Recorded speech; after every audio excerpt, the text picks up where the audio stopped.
देखो इधर, ecology, ecology की बात करें तो सबसे पहले इसके शब्द पर जाते हैं।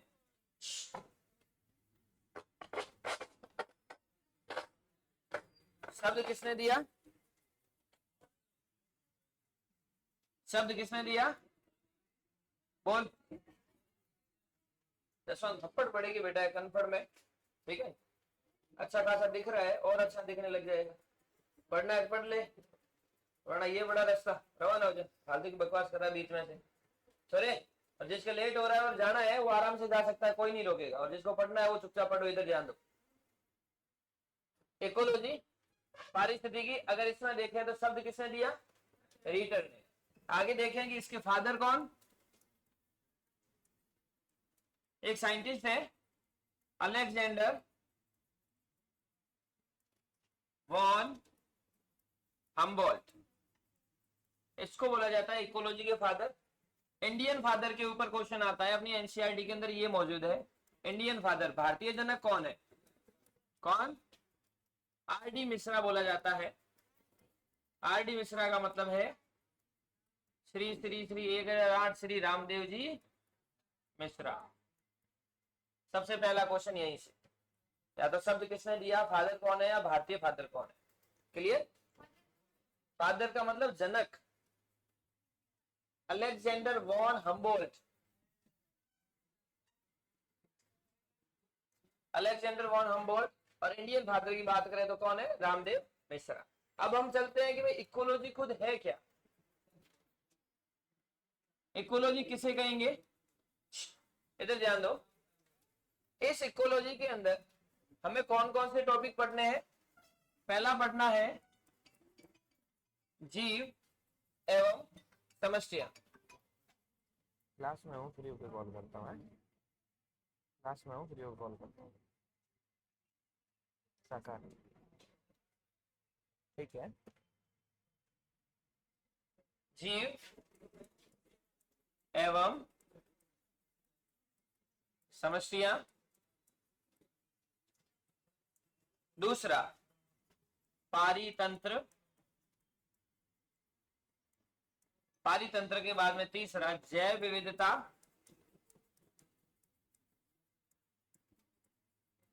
एवं उसका संरक्षण। और चौथा पर्यावरणीय मुद्दे। पर्यावरणीय, ये 4 टॉपिक है। इन 4 टॉपिक को हमें इस इकोलॉजी के अंदर कंप्लीट करना है। फर्स्ट बात करते हैं जीव और समष्टियों की। जीव का मतलब ऑर्गेनिज्म।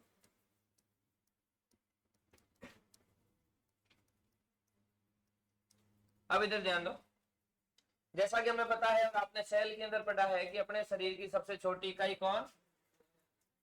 सेल यानी कोशिका।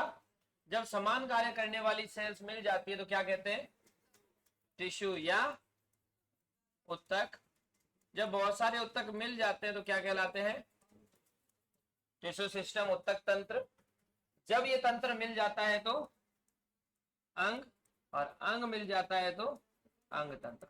और बहुत सारे अंग तंत्र जैसे श्वसन तंत्र, पाचन तंत्र, परिसंचरण तंत्र, उत्सर्जन तंत्र, ये सब मिलकर के किसका निर्माण करते हैं? शरीर का। शरीर यानी किसका निर्माण? जीव का निर्माण। अब यही जीव मिलकर के क्या बनाता है? यही जीव मिलकर के बनाता है समष्टि। समष्टि को हम कहते हैं बेटा पॉपुलेशन।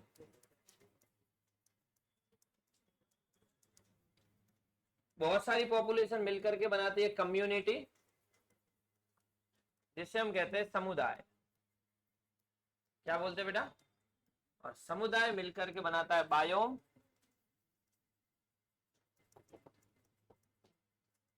बायोम, जिसको हम जीवोम भी कहते हैं। और इसी बायोम से मिलकर के बनता है जैव मंडल। तो देखो बेटा ये है क्या? इधर जितने भी है उनसे तो मिलकर के जीव खुद बना, और इधर जितने भी है उन सबको जीव ने बनाया।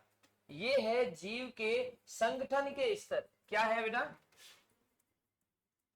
संगठन के स्तर। ये वाले तो है निम्न स्तर, क्या है बेटा, ये यहां से यहां तक, और इधर वाले सारे क्या है, उच्च स्तर। ये चीज समझ में आई। एक कोशिका मिलकर के उत्तक बनाती है, उत्तक मिलकर के उत्तक तंत्र, अंग, अंग तंत्र सब मिलकर के शरीर बनाते हैं। शरीर का मतलब किसका निर्माण, जीव का निर्माण। यही जीव आगे चल करके, जब बहुत सारे जीव, जैसे आप यहाँ पर बैठे हो, क्या बनाया, पॉपुलेशन बनाई। सारी पॉपुलेशन अपनी अलग अलग कम्युनिटी से बिलोंग करती है, कुछ ओबीसी, कुछ एससी, कुछ एसटी, कुछ जनरल वगैरह जो भी, और वही कम्युनिटी पूरी मिलकर के एक ही एरिया के अंदर जीवोम या बायोम बनाती है, और पूरा का पूरा क्या कहलाता है, जैव मंडल कहलाता है। यहां तक कोई दिक्कत। अब हम इसी के अंदर समझते हैं कि ये जो पारिस्थितिकी है, इस पारिस्थितिकी के अंदर जीव और जीव के साथ में समष्टियां, जीव किसे कहते हैं, जीव क्या होता है अभी हमने देख लिया किस प्रकार से बना। इन दोनों में, मतलब इन सब में अपने सिलेबस के अंदर है एक जीव और दूसरा क्या है, समष्टि। अपने सिलेबस के अंदर मेंशन कर रखा है जीव और उसके बाद में समष्टि। बहुत सारे, समष्टि का मतलब पॉपुलेशन, जीव क्या करते हैं, मिलकर के समष्टि बनाते हैं, समष्टि बनाते हैं। इन समष्टि के कुछ लक्षण हैं, यानी कि कब समष्टि यानी पॉपुलेशन बढ़ेगी, कब पॉपुलेशन घटेगी। पहला लक्षण आता है जन्म दर। जन्म दर का मतलब नेटिलिटी, यानी कि प्रति इकाई समय में एक स्थान पर जन्म लेने वाले जीवों की संख्या क्या कहलाती है, जन्म दर। इससे बताओ पॉपुलेशन बढ़ेगी या घटेगी, ऑब्वियसली बढ़ेगी। दूसरा मृत्यु दर, मॉर्टिलिटी, प्रति इकाई समय में एक स्थान पर मरने वाले जीवों की संख्या, जिससे पॉपुलेशन में क्या होती है बेटा, कमी होती है। इसके अलावा तीसरा लिंगानुपात, जिसको बोलते हैं सेक्स रेशियो। सेक्स रेशियो का मतलब कितने पुरुषों के ऊपर कितनी महिलाएं। ठीक है, अपनी एनसीईआरटी के अंदर एक लाइन दे रखी है, सीईटी का पेपर किसी ने दिया था क्या, है ना, तो उनमें इकोलॉजी में से भी कुछ क्वेश्चन पूछे गए थे, क्योंकि इकोलॉजी जो भी 12th की बायोलॉजी, 12th एग्रीकल्चर बायोलॉजी नहीं, 12th की बायोलॉजी थी, वो सीयूटी के अंदर आई थी। यानी कि एक तो बात करें, सबसे पहला चैप्टर पुष्पीय पादपों में जनन हम करके बैठे थे, मानव जनन, जनन स्वास्थ्य, फिर जेनेटिक्स अभी जो ताजी ताजी कर रखी थी वो genetics, molecular biology, DNA RNA वाली चीजें। उसके अलावा जो इकोलॉजी वाला पोर्शन है ये, और बायोटेक्नोलॉजी वाला पोर्शन है ये। इकोलॉजी वाले पोर्शन में भी कुछ क्वेश्चन थे। यहाँ पर है कि पहला क्वेश्चन आता है कि समष्टि के, निम्न में से समष्टि के लक्षण है। चार ऑप्शन आएंगे, जन्म दर, मृत्यु दर, यहाँ जन्म भी आ सकता है, मृत्यु भी आ सकता है, लिंगानुपात और उपरोक्त सभी। तो हमें इन तीनों को ही सेलेक्ट करना है। ये जो जन्म और मृत्यु है, इनको पहला कैरेक्टर काउंट करते हैं, दो नहीं है, या तो जन्म लेना या मृत्यु होना। ये जो कैरेक्टर है ये दूसरे कैरेक्टर के रूप में आता है। तो तीसरा कैरेक्टर कौन सा, सुनना बेटा इधर, इन दोनों को साथ में लेते हैं। तीसरा कैरेक्टर है आयु पिरामिड।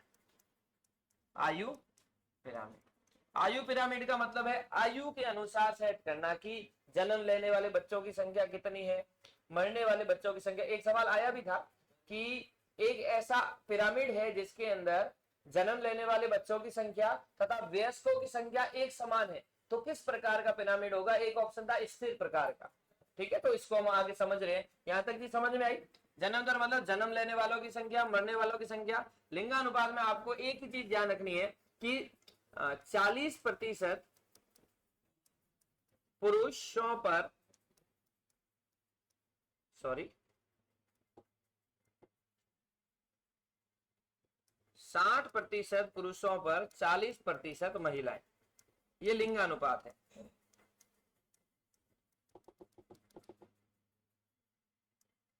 महिला, बस ये एक स्टेटमेंट ध्यान रखना है, अगर आ जाए तो ध्यान रखना बस। इसके अलावा लिंगानुपात में कुछ भी नहीं है। लास्ट और इंपॉर्टेंट टॉपिक आयु पिरामिड। अब आयु पिरामिड क्या है, जिसको हम बोलते हैं एज पिरामिड। एज पिरामिड का मतलब जनन पूर्व, फिर जनन, क्षम और पश्च जन्म। इनमें बात करें कि अगर जन्म लेने वाले बच्चों की संख्या ज्यादा है, जितने बच्चों ने जन्म लिया वो अपने लाइफ साइकिल के ड्यूरिंग रिप्रोडक्शन करते हैं, लेकिन मरने वालों की संख्या कम है, ये मरने वालों की संख्या, ये जन्म लेने वालों की संख्या, तो बताओ पॉपुलेशन बढ़ेगी या घटेगी? जन्म ज्यादा ले रहे हैं, मर कम रहे हैं, तो ये क्या कर रही है? बढ़ती हुई पॉपुलेशन। दूसरी बात करें, जन्म लेने वालों की संख्या कम और मरने वालों की संख्या ज्यादा, तो बताओ पॉपुलेशन बढ़ेगी या घटेगी? घटेगी। और तीसरी बात करें, ये रिप्रोडक्शन जनन वाली अवस्था, जन्म लेने वाले और मरने वाले दोनों की संख्या क्या है? समान। तो इस प्रकार को हम क्या बोलेंगे? ये बात करें तो ये किसके अंदर है? इंडिया के अंदर। ये बात करें ये किसके अंदर है? जापान के अंदर। क्यों? क्योंकि वहां पर हिरोशिमा और नागासाकी में जो न्यूक्लियर विस्फोट हुए थे, उससे जितनी भी नई संततियां आ रही है, उससे क्या हो रहा है कि उनके केमिकल या रसायन शरीर में प्रवेश करते हैं तो अपंग आ रही है, कुरूपता के साथ में आ रही है, जो मर रही है, इसलिए पॉपुलेशन घटेगी। और ऑस्ट्रेलिया,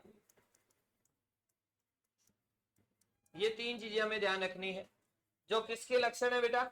समष्टि के लक्षण है। पहला लक्षण कौन सा? जन्म दर एवं मृत्यु दर। दूसरा लिंगानुपात और तीसरा आयु पिरामिड। इसके बाद में हम एक कैरेक्टर देखते हैं जिसको बोलते हैं समष्टि घनत्व।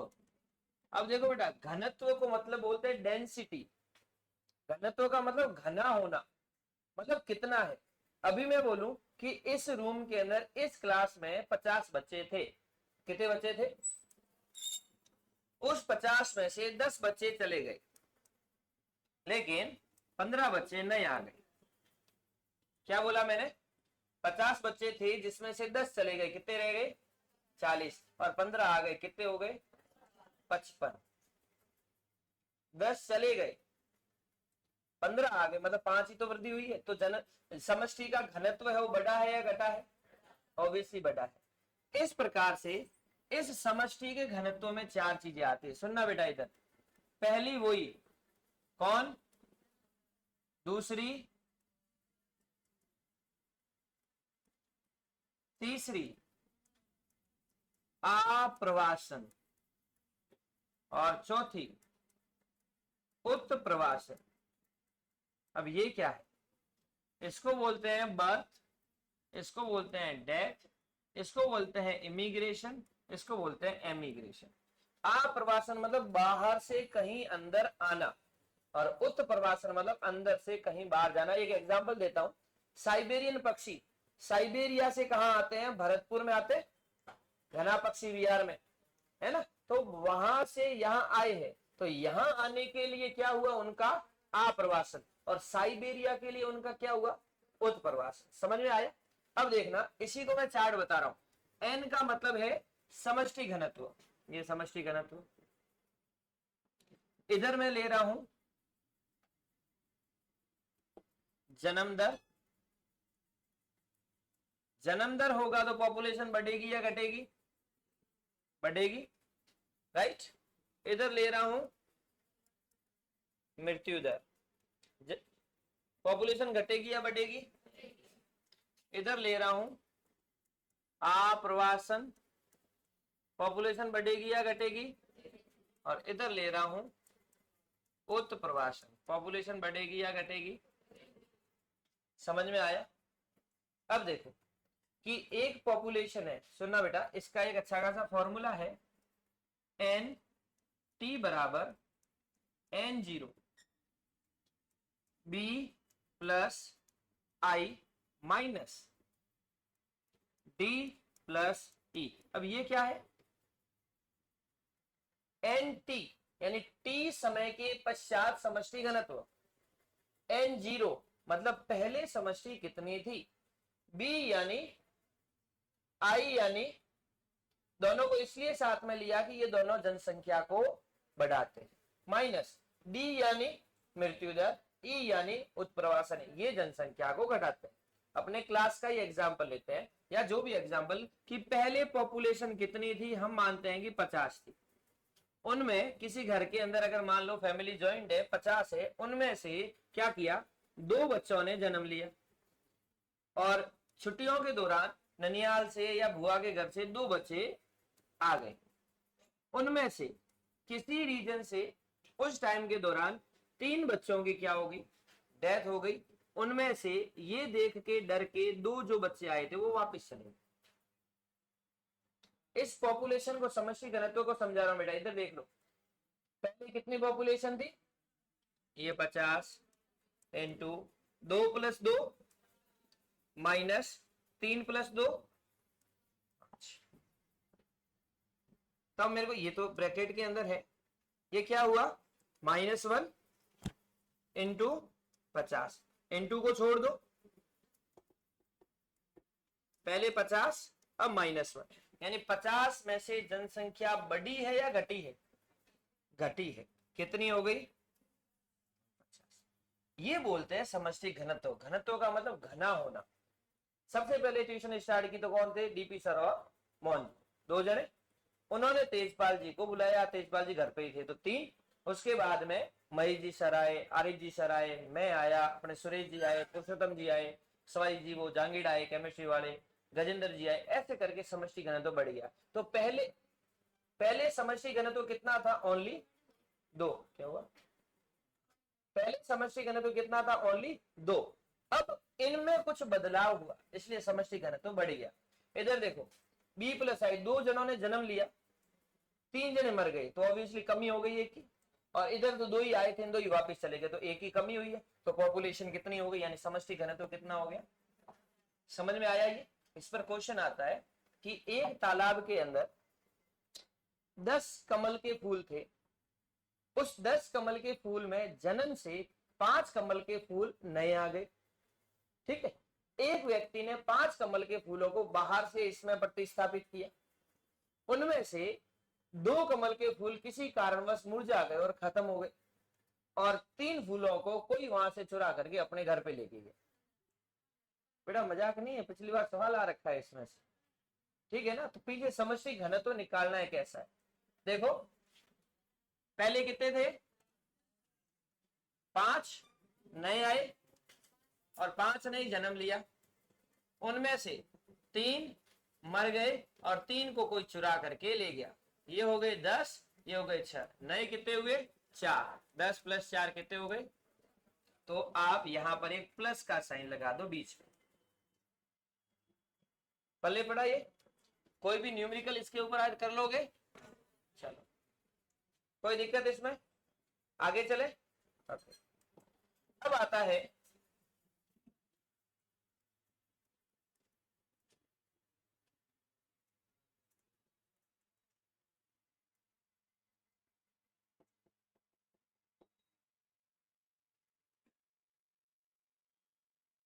समष्टि वृद्धि। अब ये वृद्धि किस प्रकार से होती है, इसके लिए हम 2 ग्राफ पढ़ते हैं, 2 तंत्र पढ़ते हैं। पहला है संभार वृद्धि तंत्र और दूसरा चरघातांकी। कैसा बेटा, चरघातांकी वृद्धि तंत्र। पहला तो है संभार वृद्धि तंत्र, जिसको बोलते हैं एक्सपोनेंशियल, चरघातांकी को बोलते हैं लॉजिस्टिक। पहले इसको समझते हैं। ये एक ऐसे हैं जिनके पास में पोषण या संसाधन असीमित है। कैसे है बेटा, अगर हम समष्टि में और समय में, समष्टि को एन लिख रहा हूं, समय को एन, समष्टि को एन लिख रहा हूं, समय को टी लिख रहा हूं। अगर जैसे इन बच्चों ने जन्म लिया, ये समष्टि ने जन्म लिया, इनके पास में पोषण तत्व असीमित है, तो इनकी वृद्धि क्या होगी, बहुत ज्यादा होगी, बीच में रुकेगी नहीं, क्योंकि पोषण तंत्र या संसाधन कैसे ज्यादा है। तो इनका वक्र किस शेप का आया? जे शेप। अब सुनना इधर, ऐसी कोई प्रजाति इस दुनिया में है जिसके पास में असीमित संसाधन है, खाना भरपूर, सारी चीजें भरपूर, आखिरकार तो उसको मरना पड़ेगा, यानी कि ये वक्र कभी भी पॉसिबल नहीं होता। तो उसके बाद में दूसरा वक्र आया, इनके पास में संसाधन कैसे है बेटा? संसाधन सीमित, हर एक के पास में होता है। देखना बेटा इधर, फिर वही एन के अंदर और टी के अंदर लिया, जन्म लिया, जैसे ही जन्म लिया इनके पास में जितने भी संसाधन थे इन्होंने क्या की? उनको खा करके वृद्धि की, राइट। और एक सीमित आएगी जिस टाइम ये संसाधन क्या हो जाएंगे? खत्म हो जाएंगे। खत्म हो जाएंगे तो इनकी वृद्धि रुक जाएगी। वापस रिपीट कर रहा हूं, संसाधन सीमित है, इन्होंने जन्म लिया, जन्म लेकर के जितने भी संसाधन थे उनको लेकर के वृद्धि की। जैसे संसाधन लेते गए संसाधनों में क्या आई? कमी आई। कमी आई तो इनकी वृद्धि क्या हो गई? रुक गई। वक्र किस प्रकार का? S shape. वक्र किस प्रकार का? एस प्रकार का। और यहां एक जो सीमित समता आई है उसको बोलते हैं के। के का मतलब कौन सी समता? पोषण क्षमता। बस ये ध्यान रखना और कुछ भी ध्यान नहीं रखना। पूछा जाता है कि संभार वृद्धि तंत्र का वक्र किस प्रकार का आता है, या चर घातांकी वृद्धि तंत्र किस प्रकार का आता है? पल्ले पड़ा? कोई दिक्कत? इसी समष्टि यानी कि जीव और समष्टि में एक टॉपिक है और वहां से 100% क्वेश्चन आता है। जैसे अभी आपके सीयूटी में पूछा गया था कि दो प्रजातियां जो एक दूसरे से लाभान्वित, मतलब मिलान करना था, आगे कुछ मतलब जैसे म्यूचुअलिज्म दे रखा था, सहभोजिता, सहोपकारिता दे रखा था, और पीछे की तरफ दे रखा था कि दोनों लाभान्वित या एक लाभान्वित एक को हानि, वो वाली चीज है। इधर देखो, इसको हम बोलते हैं जीव पारस्परिक क्रियाएं। देखना बेटा इधर, ये क्रियाएं, ये जीव नंबर 1, ये जीव नंबर 2। पहला सुनना इधर, इधर ध्यान दो। अगर इधर ध्यान दो भाई, अगर दोनों की दोनों प्रजातियों को क्या हो? प्लस का मतलब है लाभ होना। दोनों की दोनों प्रजातियों को क्या हो? लाभ हो। तो इस प्रकार के सहजीवन को, इस प्रकार की अंतर क्रिया को अपन क्या बोलते हैं? या बोलते हैं सहोपकारिता। क्या बोलते हैं? दोनों एक दूसरे से लाभान्वित होगी। जैसे आपने नाम सुना लाइकेन, पीछे लाइकेन किस किस का मिक्सचर है? शैवाल और कवक का। अगर शैवाल मर जाए तो क्या कवक रहेगा? कवक मर जाए तो शैवाल रहेगा? तो लाइकेन भी नहीं रहेगा। आपको बताया था एक सपना को क्या बनाया था? पीएम बनाया था। सपना मतलब साइकस। साइकस में एना, बीना और नॉस्टॉक क्या करते हैं? प्रवाल जड़ों में नाइट्रोजन यौगिकीकरण करते हैं। अगर नॉस्टॉक, एना, बीना नहीं होंगे तो उनकी जड़ों के अंदर कोई आएगा नहीं, तो सहजीवी संबंध भी होगा नहीं। दूसरा देखना, प्रतिस्पर्धा। प्रतिस्पर्धा का मतलब लड़ाई, और लड़ाई से दोनों को क्या होता है? दोनों को क्या होता है? नुकसान। तीसरी बात करते हैं और चौथी बात करते हैं, एक जैसी है। एक है परजीविता और एक है परभक्षिता। दोनों में क्या लिख रहा हूं? दोनों में लिखा एक प्रजाति को लाभ, दूसरी प्रजाति को हानि। तो दोनों में क्या फर्क? पहली वाली जो है परजीविता। परजीविता का मतलब है ये प्रजाति इस प्रजाति पर आश्रित होगी भोजन के लिए। जैसे अपने सर के अंदर जूं हमें जान से नहीं मारती, लेकिन हमारे खून का सक्शन या खून को चूसती है। समझ में आया?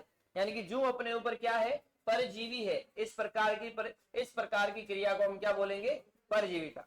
दूसरी वाली परभक्षिता, यानी कि एक प्रजाति दूसरी प्रजाति का भक्षण करती है, यानी कि उसको समूल नष्ट करती है। जैसे हम क्या खाते हैं? पेड़ पौधे। पेड़ पौधों के बाद में प्राथमिक उपभोक्ता में हम भी आते हैं। या हिरण मान लो, हिरण को कौन खाता है? भेड़िया। भेड़िए को कौन खाता है? शेर। तो भेड़िए ने हिरण को खाया, ये हो गया भेड़िया, ये हो गया हिरण। इस परजीविता के अंदर एक प्रजाति को लाभ होगा, दूसरी को हानि होगी, लेकिन दूसरी प्रजाति समूल नष्ट नहीं होगी। सिर्फ क्या प्राप्त होगा उसको? आश्रय प्राप्त होगा या भोजन प्राप्त होगा, लेकिन उसको जान से नहीं मारेगी। आपने मलेरिया नाम सुना है? नाम सुना है? किससे होता है? मच्छर से नहीं होता, वो होता है प्लाज्मोडियम, एक प्रोटोजोआ है, उससे। मच्छर वाहक का काम करता है, और एक तो है मच्छर और दूसरा है मनुष्य। प्लाज्मोडियम सबसे पहले मच्छर में जाता है, मच्छर को संक्रमित करता है। वो मच्छर हमें डंक मारता है तो हम संक्रमित होते हैं। हमारे अंदर लिवर सेल और फिर आरबीसी सेल जो है वो भी डिस्ट्रॉय होती है। जब हमारे शरीर के ऊपर कोई और स्वस्थ मच्छर आता है तो वो भी हमसे संक्रमित होता है। तो इस पूरे साइकिल में अगर हम ट्रीटमेंट सही ढंग से कराते हैं तो क्या होता है? जान बच जाती है। और आज तक नहीं सुना कि मलेरिया के कारण किसी की मृत्यु हुई।